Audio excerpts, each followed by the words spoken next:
আজকে ক্রাইমের যে সত্য ঘটনাটা শুরু করছি সেটা উত্তরপ্রদেশের রাজধানী লখনৌ। আর লখনৌর একটা এরিয়াটার নাম হচ্ছে আমিনাবাদ। আমিনাবাদের একটা বিশাল ব্যবসায়ী যার নাম শিশির শ্রীবাস্তব। আমিনাবাদের মার্কেটে একটা বিশাল দোকানে ইন্টিরিয়ার ডেকোরেটিংয়ের বিভিন্ন জিনিসপত্র পাওয়া যেত। বাড়িতে ছিল ভদ্রলোকের স্ত্রী তৃপ্তি শ্রীবাস্তব আর তাদের একমাত্র কন্যা সন্তান গৌরী শ্রীবাস্তব। যখনকার ঘটনা বলছি 2015 সাল। সেই সময় গৌরীর বয়স ছিল 19 বছর। সে পার্ট 1-এর ছাত্রী। শিশির আর তৃপ্তির বিয়ে লাভ ম্যারেজ ছিল। দুজনের খুব সুখের সংসার।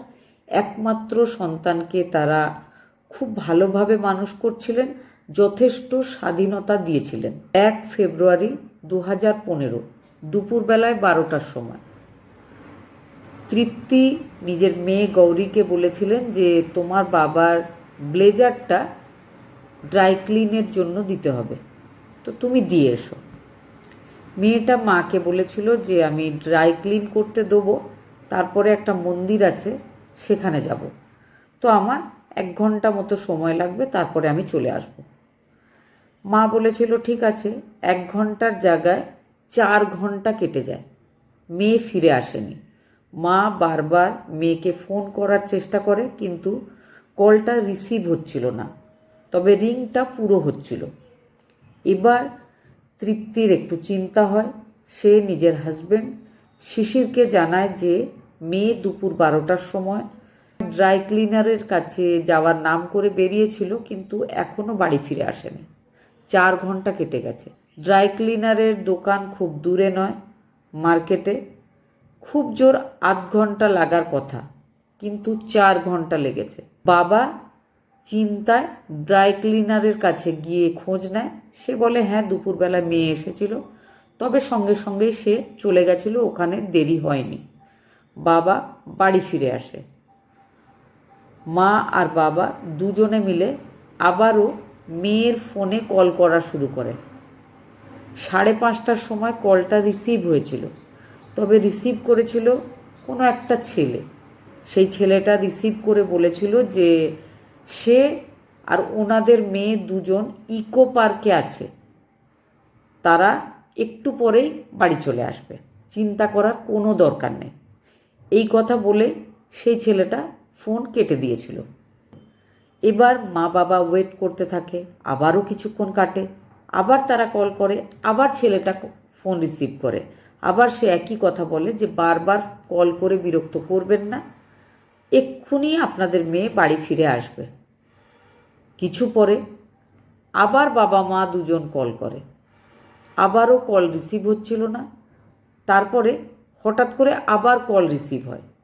তখন ছেলেটা বলে যে আপনাদের মেয়ে খুব অসুস্থ, আমি তাকে নিয়ে হসপিটালে এসেছি। SGPGTI হসপিটাল, এই নামটা সেই ছেলেটাই জানিয়েছিল যে এই হসপিটালে আমি আপনাদের মেয়েকে নিয়ে এসেছি, আপনারাও হসপিটালে চলে আসুন। মা বাবা কিছু আরও জিজ্ঞেস করবে তার আগেই ছেলেটা আবারও কল কাট করে দিয়েছিল। যত কথা এই পর্যন্ত হচ্ছিল সবটাই কিন্তু তাদের মেয়ের ফোন থেকেই হচ্ছিল। তারপরে তারা যখন কল করার চেষ্টা করেছিল, ফোনটা সুইচ অফ হয়ে গেছিল।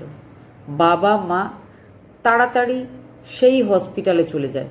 হসপিটালে গিয়ে সব জায়গায় খোঁজাখুঁজি করে, এমনকি রিসেপশনে যখন জিজ্ঞেস করে যে ওই নামের গৌরী শ্রীবাস্তব নামের 19 বছর বয়সী কোনো মেয়ে এক্ষুনি এসে ভর্তি হয়েছে কিনা, হসপিটালের রিসেপশন থেকে প্রচুর খোঁজাখুঁজির পর জানিয়ে দেওয়া হয় যে এই নামের কোনো মেয়ে 1 সপ্তাহের মধ্যে আমাদের এখানে আসেনি। এবার বাবা মা বারবার কল করার চেষ্টা করছিল, কল কিন্তু রিংও হচ্ছিল না। তারা নিশ্চিন্ত হতে পারছিল না, কি করবে বুঝতে পারছিল না। তারা চলে গেছিল পুলিশ স্টেশনে। পুলিশকে ব্যাপারটা জানানো হয়। পুলিশ নিজের মতো খোঁজাখুঁজি তো শুরুই করেছিল, তবে পুলিশের প্রথম খোঁজাখুঁজিটা ছিল সিসিটিভি ক্যামেরার ফুটেজগুলো পুলিশ চেক করবে মনে করে, আর সেই মেয়েটার ফোনের কল লোকেশন কোথায় ছিল পুলিশ স্টেশনে মিসিং কমপ্লেন হয়েছিল, তবে পুলিশ বলেছিল খোঁজাখুঁজিটা শুরু হবে নেক্সট ডে সকালবেলা থেকে, কারণ আজকে রাত হয়ে গেছে, রাতে বিশেষ কিছু পুলিশ করতে পারবে না, মোটামুটি হয়তো খুঁজবে, তবে আপনারা আপনাদের মতো খুঁজুন আত্মীয় স্বজন বন্ধু বান্ধবদের বাড়িতে। মা বাবা সারা রাত ধরে মেয়েকে খুঁজেছিল। নেক্সট ডে সকালবেলায়, মানে 2 এপ্রিল 2015 সকালবেলায় 7টার সময় শহীদ পথ বলে একটা এরিয়া, সেখানে নির্জন ঝোপঝাড়ের মধ্যে থেকে একটা বস্তা কয়েকটা কুকুর ধরে টানাটানি করছিল। স্থানীয় লোকজনেরা দেখেছিল ওই বস্তার ভেতর থেকে একটা মানুষের হাত দেখা যাচ্ছিল। কুকুররা সেটাকে খাওয়ার চেষ্টা করছিল, লোকজন সেখান থেকে কুকুরটাকে তাড়াবার চেষ্টা করেছিল, পুলিশ এসেছিল, পুলিশ এসে সেই হাতটা সেখান থেকে কালেক্ট করেছিল।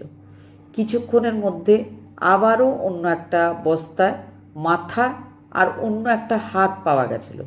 এইভাবে কিছুক্ষণের মধ্যে বস্তায় বস্তায় পুরো শরীরটাই পাওয়া যায়, আর মুখটা অক্ষত ছিল, মুখটা নষ্ট করার কোনো চেষ্টা করা হয়নি। ফুল বডিটা পুলিশ একসাথে রেখে পোস্টমর্টমের ব্যবস্থা করছিল, সঙ্গে ফটো তুলে নেওয়া হয়েছিল। ফটোটা তুলে নেওয়ার পরে প্রথমেই পুলিশ আমিনাবাদের পুলিশ স্টেশনে যে মিসিং কমপ্লেনটা ছিল, গৌরী শ্রীবাস্তবের মিসিং কমপ্লেন, গৌরী শ্রীবাস্তবের বাবা শিশির আর মা তৃপ্তিকে বলা হয় যে আপনারা এক্ষুনি চলে আসুন, একটা বডি পাওয়া গেছে, আপনাদেরকে শনাক্ত করতে হবে। মা বাবা মনের মধ্যে প্রচুর ভয় নিয়ে সেই এরিয়াতে এসে পৌঁছায়, আর তারা ঈশ্বরের কাছে কন্টিনিউয়াসলি প্রার্থনা করছিল যেন শনাক্ত করার সময় যে বডিটা দেখবে সেটা তাদের মেয়ে না হয়। প্রথমে বাবা দেখে, বাবা দেখেই মাথা ঘুরে পড়ে যায়, তিনি কিছু বলতে পারেননি, আর মা বলেছিলেন তিনি বডিটা দেখতেই পারবেন না। বাবাকে অনেক চেষ্টার পরে জ্ঞান ফেরানো হয়, তখন তিনি শনাক্ত করেছিলেন যে হ্যাঁ ওটাই তার মেয়ে। কিন্তু কে তার মেয়ের সাথে এই ধরনের ঘটনা ঘটালো, এবার সেটা তদন্ত করে বের করার পালা কাজটা ছিল পুলিশের। পুলিশ এবার সিসিটিভি ফুটেজগুলো চেক করে। ঠিক 12টার সময় মেয়েটা বেরিয়েছিল, 12টা 20 নাগাদ ওই এরিয়ার ড্রাই ক্লিনারের দোকান থেকে বেরোনোর পর যে রাস্তা, সেখানকার একটা সিসিটিভি ক্যামেরার ফুটেজে মেয়েটাকে দেখা গেছিল। মেয়েটা একটা হেলমেট পরা ছেলে যে বাইক চালাচ্ছিল তার পেছনে এসে বসেছিল। মেয়েটা হাঁটতে হাঁটতে আসে, ওই ছেলেটার বাইকে বসে, তারপর বাইকটা চলে যায়। ওই একবার সিসিটিভি ফুটেজে ওদের দুজনকে দেখা যায়, তারপর আর দেখা যায়নি। এবার পুলিশ খোঁজার চেষ্টা করছিল যে কে ছিল ওই ছেলেটা। হেলমেট পরা ছিল বলে ছেলেটাকে চেনা যাচ্ছিল না, আর সিসিটিভি ক্যামেরার ফুটেজ খুব আবছা, বাইকটা বোঝা যাচ্ছিল, তবে ছেলেটাকে সেটা কেউ চিনতে পারছিল না। এবার গৌরীর ফোনের লাস্ট লোকেশন দেখা যায়। লাস্ট লোকেশনটা ছিল তেলিবাগ নামের একটা এরিয়া, সেখানকার কল লিস্ট আর কল ডিটেল চেক করে দেখা যায় যে ঘটনার দিন, যেদিন গৌরী নিখোঁজ হয়ে গেছিল, সেদিন সকাল থেকে গৌরী 3-4 বার একটা বিশেষ ফোন নম্বরে কথা বলেছিল। সেই ফোন নাম্বারটা যখন কার ছিল সেটা বের করা হয়, তখন দেখা যায় সেটা ছিল হিমাংশু প্রজাপতি নামের একটা ছেলের। এবার সেই আরটিও অফিস, যেখানে বাইকের বিভিন্ন রেজিস্ট্রেশন বা বাইকের অন্যান্য কাজ হয়ে থাকে, সেখানে গিয়ে হিমাংশু নামের ছেলের কোনো বাইক রয়েছে কি না সেটা যখন সার্চ করে দেখা হয়, তখন সেখান থেকে হিমাংশুর অ্যাড্রেসটা পাওয়া গেছিল। সেই অ্যাড্রেসটাও ছিল তেলিবাগ এরিয়ায় একটা অ্যাড্রেস। তখন পুলিশ কনফার্ম হয়েছিল যে এই হিমাংশু প্রজাপতি, যার বাড়ি তেলিবাগ, সে অবশ্যই কিছু জানে গৌরীর ব্যাপারে। সেখানে পুলিশ টিম যায়, হিমাংশুকে তার বাড়ি থেকেই পুলিশ অ্যারেস্ট করেছিল। অ্যারেস্ট করার পর হিমাংশুর জিজ্ঞাসাবাদ হয়েছিল। প্রথমটায় যেমন সব অপরাধী বলে যে সে এই বিষয়ে কিচ্ছু জানে না, হিমাংশুও খুব ভালো অভিনয় করে যাচ্ছিল, কিন্তু পুলিশের কাছে অন্যান্য অপরাধীর মতো তাকেও বাধ্য হয়ে সব গল্প, সব ঘটনা বলতে হয়। সে বলেছিল যে ঘটনার দিন তার সাথে দেখা হয়েছিল গৌরীর। সে গৌরীকে নিজের বাড়িতে নিয়ে গেছিল। গৌরী এর আগে কখনো তার বাড়িতে যায়নি, আর সে গৌরীকে মেরে ফেলেছে। কিন্তু কেন সে গৌরীকে মেরে ফেলেছে, কি তাদের মধ্যেকার রিলেশন, সেই ব্যাপারগুলো যখন জানতে চাওয়া হয় তখন সে যে ব্যাপারটা বলেছিল সেটা শুনে সত্যি সবাই অবাক হয়েছিল। ঘটনাটা ছিল যে একটা কমন ফ্রেন্ডের পার্টিতে হিমাংশু প্রজাপতির সাথে গৌরীর দেখা হয়েছিল। গৌরী আর হিমাংশুর মধ্যে সেখানে আলাপ হয়, বন্ধুত্ব হয়। তারপরে 1 বছর তাদের মধ্যে এই বন্ধুত্ব চলেছিল, তবে তাদের মধ্যে কোনো রকম প্রেমের সম্পর্ক ছিল না। এই 1 বছরের মধ্যে তারা মোট 2বার সামনাসামনি দেখা করেছিল, একবার আগে আর একবার ওই ঘটনার দিন। মানে মোট 2বার এই পর্যন্ত তাদের দুজনের দেখা হয়েছিল। তবে হ্যাঁ, ওই যে কমন ফ্রেন্ডের পার্টিতে আলাপ হওয়ার পর মাঝে মধ্যেই হিমাংশু গৌরীকে মেসেজ করত, চ্যাটিং হতো তাদের মধ্যে, নর্মাল চ্যাটিং। ধীরে ধীরে ঘটনার কিছুদিন আগের থেকে বেশ ঘন ঘন কথা হয়। হিমাংশুর মনে মনে খুব পছন্দ হয়েছিল গৌরীকে, সে মনে মনে তাকে ভালোবাসতে শুরু করেছিল, তবে তখনও তাকে প্রপোজ করা হয়নি। এদিকে গৌরী, আগেই বলেছি, তার বাবা মা তাকে অগাধ স্বাধীনতা দিয়ে মানুষ করেছিল। ইচ্ছা মতো সে বিভিন্ন বন্ধুদের বাড়িতে যেত, বন্ধুত্ব করত, বন্ধুদেরকে বাড়িতে ডাকতো।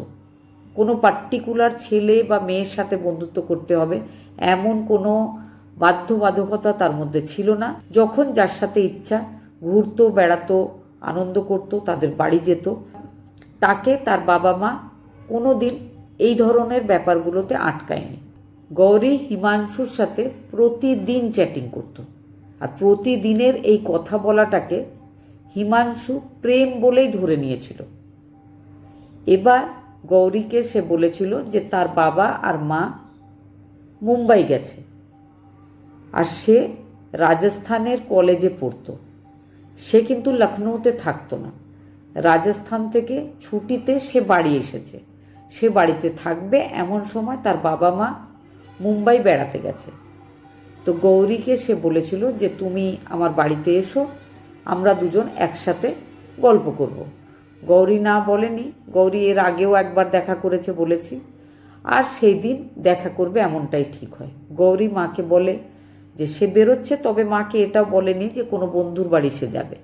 গৌরী মাকে বলেছিল যে ড্রাই ক্লিনারের কাছে ব্লেজারটাকে দিয়ে সে চলে যাবে একটা মন্দিরে, 1/2 1 ঘন্টার মধ্যে সে ফিরে চলে আসবে। কারণ সে ভেবেছিল সে ওই সময়টার মধ্যে হিমাংশুর বাড়ি যাবে, কিছুক্ষণ হিমাংশুর সাথে বসবে, 1 ঘন্টার মধ্যে বাড়ি ফিরে আসবে। কিন্তু সে বাড়ি ফিরে আসতে পারেনি। কেন? সে সত্যি সত্যি হিমাংশুর বাড়িতে গেছিল। হিমাংশুর বাড়িতে বসে তারা দুজন গল্প করছিল। গল্প করতে করতে হিমাংশু তাকে বলে যে তোমার ফোনটা দেখাও। গৌরী বলে যে না, আমার ফোন পার্সোনাল ব্যাপার আমার, আমি তোমাকে দেবো কেন। হিমাংশু জোর করে যে না, দিতেই হবে। তো গৌরী হিমাংশুর হাতে ফোনটা দিয়েছিল। হিমাংশু ফোনটা খুলে দেখতে চায়, তখন দেখে যে পাসওয়ার্ড আছে। তো তাকে বলে যে পাসওয়ার্ড দাও। গৌরী বলে যে না, আমার ফোনের পাসওয়ার্ড তোমাকে দেবো কেন। এবার কিন্তু হিমাংশু জোর করে বলে পাসওয়ার্ড দিতেই হবে। গৌরী দিয়েছিল। এবার পাসওয়ার্ডটা পাওয়ার পরে সে ফোনটা খুলে দেখে তার খুব মন খারাপ হয়েছিল। কারণ সে দেখে গৌরী শুধু তার সাথে কথা বলে এমন নয়, গৌরী আরও প্রচুর ছেলের সাথে, মেয়ের সাথে চ্যাটিং করে, বিশেষ করে ছেলেদের সাথে। সে রোজই প্রচুর ছেলেদের সাথে চ্যাটিং করে। তো এবার সে রেগে যায়। সে তো এতক্ষণ গৌরীর সাথে প্রেম করছিল মনে মনে। তো গৌরী তার প্রেমিকা হবে, এটাই স্বাভাবিক ব্যাপার। সে ভাবছিল গৌরীও নিশ্চয় তার প্রতি কোনো না কোনো ব্যাপার আছে, তবেই সে কথা বলে। সে জানতোই না যে গৌরী তার সাথে আরও অনেক অনেক ছেলের সাথে কথা বলে। তার রাগ হয়ে যায়, গৌরীকে বলে যে আরে তুমি এতগুলো ছেলের সাথে কথা বলো কেন? তো গৌরী বলে আমার ব্যাপার, আমি কার কার সাথে কথা বলবো কার সাথে বলবো না। এই কথা শুনে সে এতটাই রেগে গেছিল যে গৌরীর গলাটা চেপে ধরেছিল, গায়ের যত জোর ছিল পুরোটা দিয়েই। গৌরী নেতিয়ে পড়েছিল, অজ্ঞান হয়ে গেছিল। তারপরে গৌরী যেখানে বসেছিল সেখান থেকে পড়ে গেছিল মেঝেতে। হিমাংশুর মনে হয়েছিল যে গৌরী তো মারা গেছে, এবার কি করা যাবে। এবার হিমাংশু গৌরীর ফোনটাকে নিজের সাথে নিয়ে বাজারে চলে যায়, ইলেকট্রিক একটা কাটার কিনে আনে, কারণ সে ভেবে ফেলেছিল এবার গৌরীকে পিস পিস করতে হবে। সেই জন্য সে একটা কাটার কিনে আনে, সঙ্গে কয়েকটা বস্তা। এবার সে কাটতে শুরু করে, কাটছে, বস্তায় ভর্তি করছে। ততক্ষণে কিন্তু গৌরীর বাবা মা গৌরীকে কল করতে শুরু করেছে। সে ওই কাটতে কাটতেই কিন্তু বারবার গৌরীর বাবার মায়ের কলগুলো রিসিভ করছিল আর বলছিল আমরা পার্কে বসে আছি, একটু পরেই আপনাদের মেয়ে আসবে। সেটার কারণ হিসাবে সে পুলিশকে বলেছে যে সে গৌরীর বাবা মা যাতে ব্যস্ত হয়ে পুলিশের কাছে না চলে যায়, আর সে যাতে টাইম পায় বডিটাকে ঠিকঠাক জায়গায় ব্যবস্থা করার। সেই জন্য সে তাদেরকে বলেছিল যে আমরা পার্কে আছি, তাহলে মা বাবা আশা করবে, মেয়ে ফিরে আসার রাস্তা দেখবে, আর তারা পুলিশ স্টেশনে যাবে না। সেই জন্য সে 3বার কল রিসিভ করেছিল। তারপরে যখন কাটাকাটি হয়ে যায় সে ব্যবস্থা করে সেগুলোকে বস্তায় ঢুকিয়ে ফেলে। তারপরে সে ফোনের সুইচ অফ করে দিয়েছিল। আর সে পুরো কাটাকাটি করার পর একটা বন্ধুকে কল করে ডেকেছিল, বন্ধু চলে এসেছিল তার বাড়ির বাইরে, তবে তাকে সে ভেতরে নিয়ে যায়নি। 2 ঘন্টা বন্ধুর সাথে কথা বলেছিল, এই ব্যাপারটাও তাকে সে জানিয়েছিল। জানাবার পর সে আবারও ঘরে চলে আসে, অপেক্ষা করছিল কখন রাত হবে। যখন রাত হয় সে নিজের ওই বাইকে করে বস্তাগুলো একে একে নিয়ে গিয়ে ফেলে রেখে চলে এসেছিল। তবে ওই যে তেলিবাগ এরিয়া যেখানে হিমাংশুর বাড়ি ছিল, সেখানে বিশেষ একটা সিসিটিভি ক্যামেরা ছিলও না, আর সেটা দেখার দরকারও পড়েনি, কারণ তার আগেই তেলিবাগ এরিয়ার বাড়ি থেকে হিমাংশুকে পুলিশ অ্যারেস্ট করে আর পুরো ব্যাপারটা জানতে পারে। হিমাংশু তার বন্ধুর জিজ্ঞাসাবাদ, বারবার জিজ্ঞাসাবাদ, ওই এরিয়ার সমস্ত সিসিটিভি ফুটেজ চেক করা, পোস্টমর্টম রিপোর্ট সব কিছু দেখার পর 8 ফেব্রুয়ারি 2015-তে অফিসিয়ালভাবে অ্যারেস্ট করা হয়েছিল হিমাংশুকে, সঙ্গে তার বন্ধুকে। পোস্টমর্টম রিপোর্টে আরও একটা ব্যাপার জানতে পারা যায়, হিমাংশু যখন বডিটাকে কাটছিল সেই সময় কিন্তু গৌরী শ্রীবাস্তব মারা যায়নি, সে অজ্ঞান ছিল বা হয়তো সে কোমায় ছিল। ওই অবস্থাতেই তাকে কেটে ফেলা হয়েছিল। চাইলে সে যদি ভালোভাবে দেখতো বা রাগের মাথায় সে গলা টিপে ফেলেছে, তারপরে যদি সত্যি সত্যি তাকে হসপিটালে নিয়ে যাওয়া হতো তাহলে তাকে বাঁচানো যেত বলেই ডাক্তারদের অনুমান। কিন্তু সে সেটা করেনি, সে আরও ভয়ঙ্কর কাজগুলো করতে থেকেছে।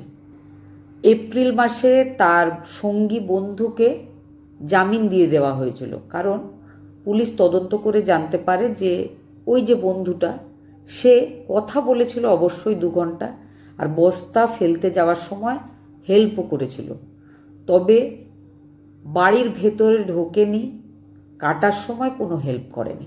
সেই জন্য তাকে মাত্র 2 মাস পরেই ছেড়ে দেওয়া হয়েছিল। আর হিমাংশু জামিনে মুক্তি পেয়েছিল 10 জুন 2024। 10 বছর জেলে থাকার পর, এত মারাত্মক একটা অপরাধ করার পর ভারতীয় আইন তাকে জামিনে মুক্তি দিয়েছে। বর্তমানে সে বহাল তবিয়তে বাইরে ঘোরাঘুরি করছে, তবে কেসটা চলছে। ঘটনাটা শোনার পরে কি মনে হয়েছে অবশ্যই জানাবেন। তবে এই যে ঘটনাটা শোনাবার একটাই উদ্দেশ্য, কারণ মন খারাপ করা এটা আমার উদ্দেশ্য নয়। উদ্দেশ্যটা হচ্ছে মানুষের কতটা সাবধান, কতটা সচেতন থাকা উচিত। আজকাল কম বয়সী ছেলেমেয়েরা অনলাইন বন্ধুত্ব করতে ভীষণ ভালোবাসে। কিছু না ভেবে না বুঝে তারা যার তার সাথে বন্ধুত্ব করে ফেলে, প্রত্যেক দিন কথা বলতে শুরু করে, একটা কানেকশান তৈরি হয়, তারপরে এই ধরনের ঘটনা ঘটে যায়। সব সময় ঘটবে এমনটা নয়, তবে ঘটে তো, সেই জন্য সাবধান থাকাটা খুব দরকারি। আমরা যাদেরকে চিনি তাদের সাথেই আমার মনে হয় বন্ধুত্বটা এগিয়ে নিয়ে যাওয়া উচিত। কিন্তু হ্যাঁ, সব ক্ষেত্রে এরকম হবে এমন নয়, তাছাড়াও যে চেনা মানুষরা এমন করবে না সেটাও নয়। তবে হ্যাঁ, অবশ্যই সাবধান থাকা দরকার, সব ক্ষেত্রেই দরকার।